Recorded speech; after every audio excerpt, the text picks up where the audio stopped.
آج انشاءاللہ تعالی ہم سورۃ التوبہ کی آیت نمبر 23 پڑھتے ہیں اور اس آیت کو سمجھنے کی کوشش کرتے ہیں۔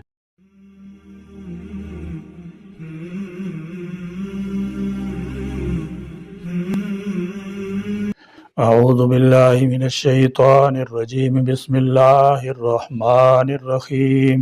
یا ایھا الذین آمنوا لا تتخذوا آباءکم واخوانکم اولیاء ان استحبوا الکفر علی الایمان ومن یتولہم منکم فاولئک هم الظالمون۔ یا ایھا الذین، اے وہ لوگو جو آمنو ایمان لائے ہو، لا تتخذو نہ بناؤ تم، آباءکم اپنے باپوں کو، و اخوانکم اور اپنے بھائیوں کو، اولیاء دوست، ان استحبو اگر وہ پسند کریں، الکفرا کفر کو، علی الایمانی ایمان پر۔ یہ وہی مضمون ہے جو قرآن کریم میں متعدد جگہ بیان کیا گیا ہے، یعنی جہاد و ہجرت میں تمہارے لیے تمہارے باپوں اور بھائیوں وغیرہ کی حجت آڑے نہ آئے، کیونکہ وہ ابھی تک کافر ہیں، تو پھر وہ تمہارے دوست ہو ہی نہیں سکتے، بلکہ وہ تمہارے دشمن ہیں۔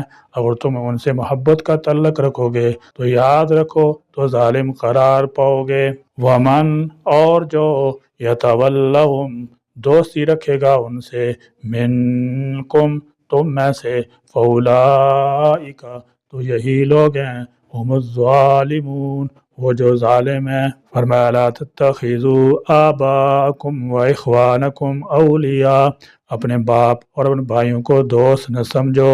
جب مسلمانوں کو مشرکین سے ترک موالات کا حکم دیا گیا تو بعض لوگوں نے کہا یہ کیسے ممکن ہے، قرابت داروں سے ترک تعلق کرے۔ اس پر یہ آیت نازل ہوئی اور بتایا گیا کہ کفار سے موالات یعنی قلبی محبت کا تعلق جائز نہیں، چاہے ان سے کوئی بھی رشتہ ہو۔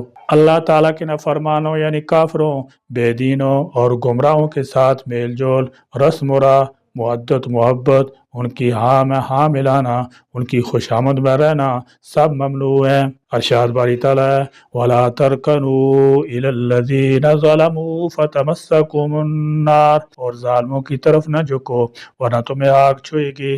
ایک اور مقام پر ارشاد فرمایا گیا وَإِمَّا يُنْسِيَنَّكَ الشَّيْطَانُ فَلَا تَقْعُدْ بَعْدَ الذِّكْرَىٰ مَعَ الْقَوْمِ الظَّالِمِينَ، اور اگر شیطان تمہیں بھلا دے تو یاد آنے کے بعد ظالموں کے پاس نہ بیٹھو۔ سیدنا ابو ہریرہ رضی اللہ تعالی عنہ سے روایت ہے، نبی اکرم صلی اللہ تعالی علیہ وسلم نے ارشاد فرمایا ایاکم و ایاہم لا یضلونکم ولا یفتنونکم، ان سے الگ رہو، انہیں اپنے سے دور رکھو، کہیں وہ تمہیں بیکار نہ دیں، وہ تمہیں فتنے میں نہ ڈال دیں۔ حضرت عبداللہ بن عمر رضی اللہ تعالی عنہ سے روایت ہے، حضور اقدس صلی اللہ تعالی وسلم نے ارشاد فرمایا ان مریضوا فلا تعودوہم وان ماتوا فلا تشہدوہم، اگر یہ بیمار پڑیں تو ان کی عیادت نہ کرنا، اور اگر مر جائیں تو ان کے جنازے میں شامل نہ ہونا۔ یہی حدیث حضرت جابر بن عبداللہ رضی اللہ تعالی عنہ سے بھی مروی ہے۔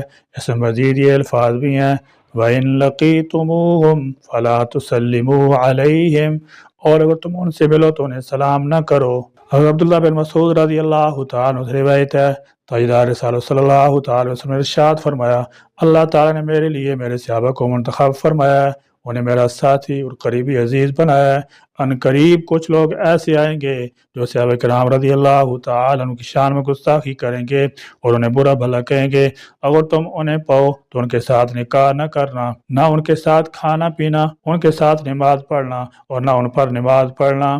ارشاد ہوتا ہے یا ایھا الذین آمنوا لا تتخذوا آباءکم و اخوانکم اولیاء، اے ایمان والو اپنے باپوں بھائیوں کو اپنا رفیق نہ بناؤ، ان استحبوا الکفر علی الایمان، اگر وہ کفر پسند کرتے ہیں ایمان کے مقابلہ میں، مطلب یہ کہ کافر باپ کافر بھائی کے ساتھ تمہاری دلی دوستی ہمدردی نہیں ہونی چاہیے، کیونکہ تمہارے ادیان مختلف ہیں، تم اللہ کے دین کی بلندی چاہتے ہو اور وہ کفر کے پروگرام کو غالب بنانا چاہتے ہیں، اور یہ ایسا بنیادی اختلاف ہے جس پر سمجھوتا نہیں کیا جا سکتا۔ اس سلسلے میں ابراہیم علیہ السلام کی زندگی امت محمدیہ کے لیے مشعل راہ ہے۔ سورہ ممتحنہ میں ہے قد کانت لکم اسوۃ حسنۃ فی ابراہیم والذین معہ، حضرت ابراہیم علیہ السلام اور ان کے ساتھیوں میں تمہارے لیے بہترین نمونہ ہے۔ حضرت ابراہیم علیہ السلام نے اپنے باپ کو راہ راست پر لانے کی بہت کوشش کی مگر وہ کفر و شرک سے باز نہ آیا۔ فلما تبین لہ انہ عدو للہ تبرأ منہ، جب آپ پر واضح ہو گیا کہ آپ کا باپ اللہ کا دشمن ہے تو آپ نے اسے اعلان برات کر دیا۔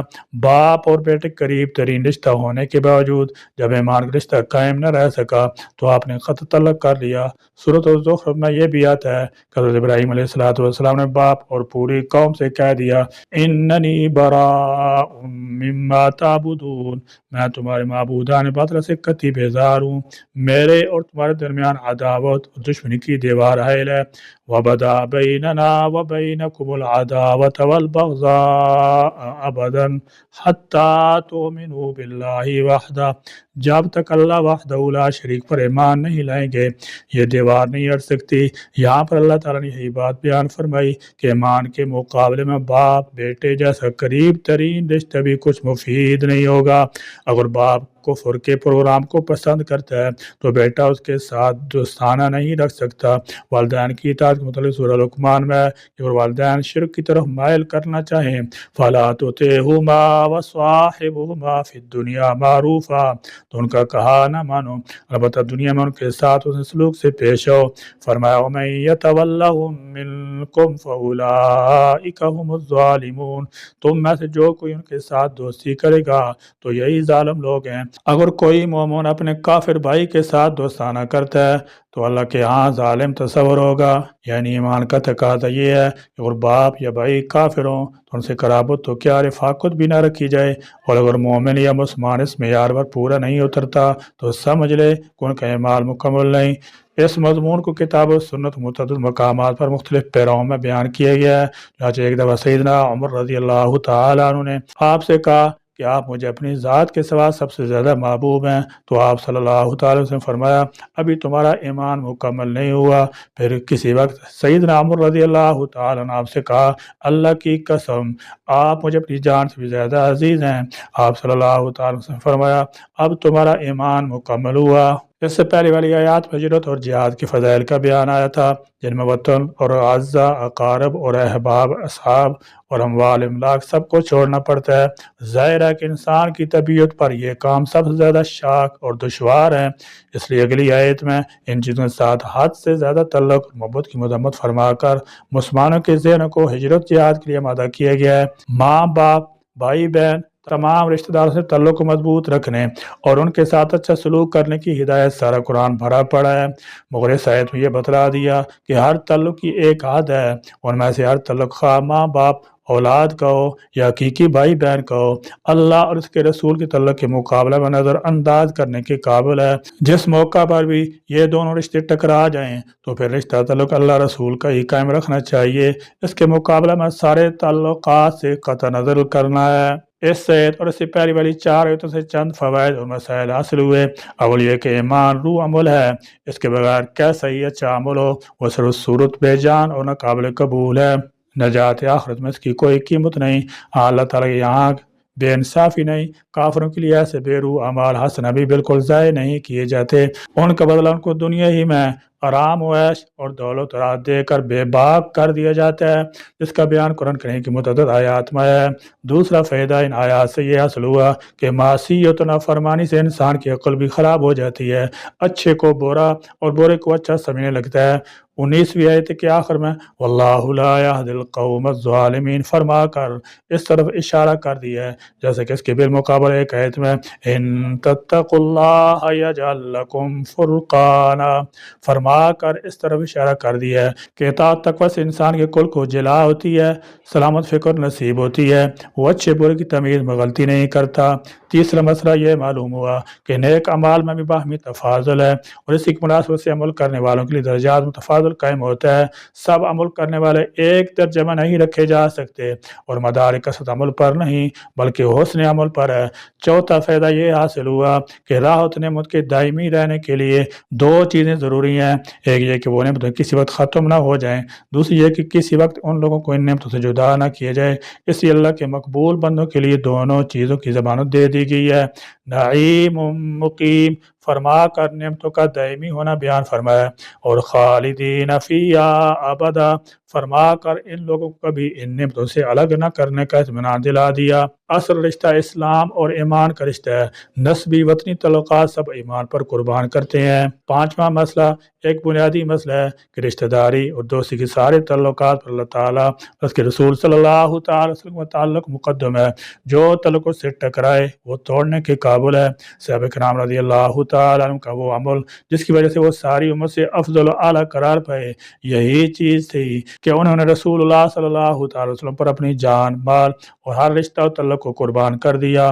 حضرت بلال حبشی، حضرت صہیب رومی، حضرت سلیمان فارسی رضی اللہ تعالیٰ عنہ اور قریش مکہ، ان سارے مدینہ تو سب آپس میں بھائی بھائی ہو گئے، اور بدر و احد کے میدانوں میں باپ بیٹے بھائی بھائی کی تلواریں آپس میں ٹکرا کر اس کی شہادت دی کہ ان کا مسلک یہ تھا کہ ہزار خیش کے بیگانہ از خدا باشد، فدائے یکتن بیگانہ کاشنا باشد۔ ہزار اپنے ہوں جو خدا سے بیگانے ہیں، بیکار ہیں، اور میں اس بیگانے پر فدا ہوں جو خدا کا آشنا ہے، اگرچہ میرا ایسے وطنیت یا علاقیت یا خاندان کا کوئی رشتہ نہیں۔ اللہم اجعل حبک احب الاشیاء الی واجعل خوفک اخوف الاشیاء الی واقطع عنی حاجات الدنیا بالشوق الی لقائک واذا اقررت اعین اہل الدنیا من دنیاہم فاقرر عینی من عبادتک۔